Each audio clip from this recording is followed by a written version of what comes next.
Star Parker, thank you very much for coming on. You're welcome. So the most simple question first, why should African Americans who for generations have been very loyal to the Democratic Party rethink that loyalty?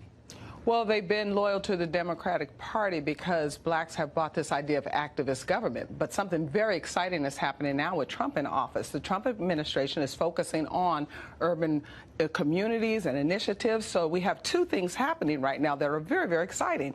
Number one, the African-American millennials, those that Kanye West are motivated, those that Candace Owens are motivated to say, wait a minute, what have Democrats done for us? First of all, the millennial does not buy this racism behind every rock narrative of the Democrat Party because their friends are diverse. They've grown up in a society post-civil rights era. So they don't know that world at all. But secondly, they're individualists. They like uniqueness. We can see that in the tattoos that they wear. And so this whole idea of collectivism and big government doesn't work for them as well. But what's also happened is you have that baby boom black. The baby boom black is more traditional in their worldview. So now the Democrat Party has become so extreme to the left, so progressive, that it's conflicting with that baby boom black's worldview and values. And they're concerned about their grandchildren and what they're learning in school. And so I'm very excited about the momentum. So if you're an African-American voter and your family's been in this country for 400 years, a long time in a lot of cases, and all of a sudden your party is telling you that the real concern is people who aren't even here legally, foreign nationals from other countries,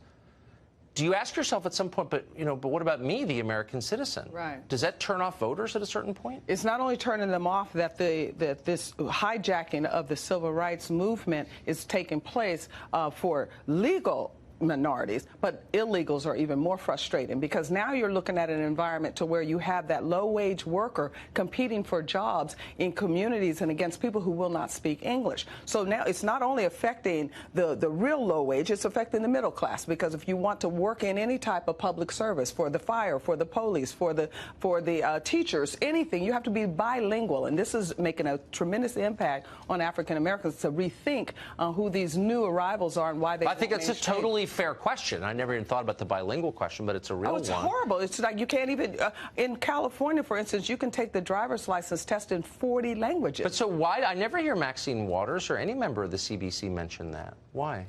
Because they're very invested in progressivism. It's their job to make sure blacks do not get any of this information. The whole Congressional Black Caucus is similar to the overseer during slavery. They had to make sure that no slave gets any information of freedom, and that's been their role for the last 50 years. What's happening now with the internet is people are getting more information. In fact, even my organization, Urban Cure, we have our own news site, blackcommunitynews.com, so people are getting other sources of news, and they're finding out the truth. What President Trump has said lately about fake news is very real. So there are many instruments now competing against that, the mainstream media, so that we can get other information, and blacks are hearing those messages. Star Parker, thank you for joining us. You're welcome.